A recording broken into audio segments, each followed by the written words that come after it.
कल्याण डोंबिवलीत महायुतीच्या जागावाटपावर शिक्कामोर्तब झाल्याची सूत्रांची माहिती। भाजप 50 जागा तर शिवसेना 65 जागांवर लढणार असल्याचं सूत्रांमार्फत कळतंय। 7 जागांवर मैत्रीपूर्ण लढत होणार अशी ही माहिती सूत्रांची आहे।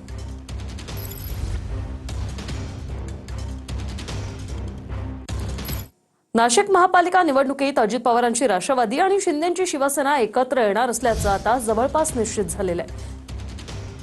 जागावाटपाचा 70-30 चा फॉर्म्युला ठरल्याची शक्यता आहे। मंत्री दादा भुसे, माजी खासदार समीर भुजबळ यांच्यात एक गुप्त बैठक पार पडली। भाजप स्वबळावर महापालिका निवडणूक लढवण्याच्या तयारीत आहे। 2026 मध्ये गडचिरोलीमध्ये विमानतळाचं काम सुरू करणार असल्याचं मुख्यमंत्री देवेंद्र फडणवीस म्हणाले।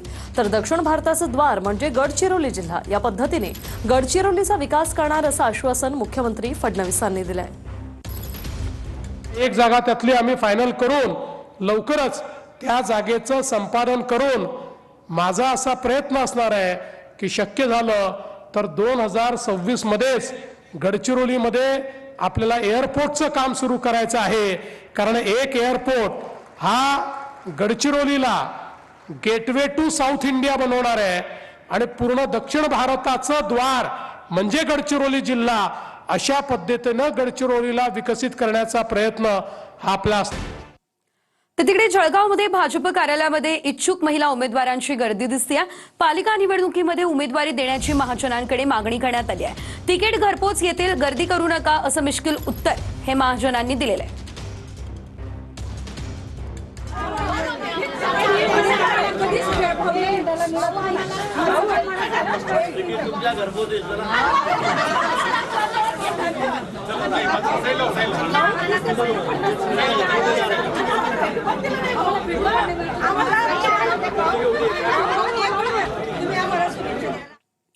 तर कल्याण डोंबिवलीमध्ये महायुतीच्या जागा वाटपावर शिक्कामोर्तब झालं, ही मोठी माहिती सूत्रांनी दिली।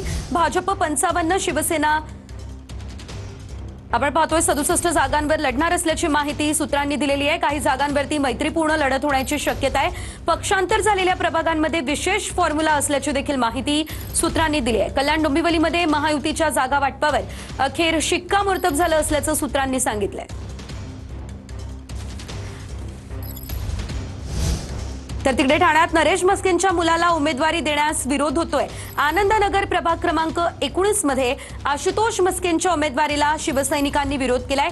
शिवसैनिक आणि नागरिकांकडून जोरदार घोषणाबाजी करण्यात आलेली आहे। प्रमोद गोगावले यांना उमेदवारी द्या, शिवसैनिक आणि नागरिकांनी ही मागणी केलेली आहे। प्रमोद गोगावले हे प्रभाग क्रमांक 19 मधून इच्छुक आहेत।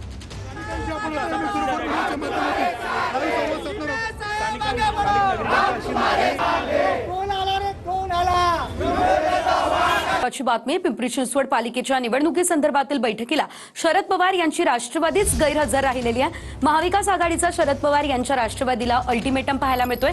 आजच्या बैठकीत महाविकास आघाडीने 3 प्लॅन हे तयार ठेवले। ठाकरे सेनेच्या सचिन आहेर यांनी राष्ट्रवादीला आता इशारा दिलेला आहे। उद्यापर्यंत युतीबाबत निर्णय होणं अपेक्षित आहे। ये प्लॅन सी पण आहे। प्लॅन ए आहे की महाविकास आघाडी म्हणून सर्व घटक पक्षांबरोबर आपण जायचं। घटक पक्षातले प्लॅन बी मध्ये काही घटक पक्ष आले ना आले तरी देखील प्लॅन बी जायचं। दुसऱ्या घटक पक्षातलं ना आलं तर आमचं मनसेला घेऊन एकला चलो रे आमची भूमिका राहील।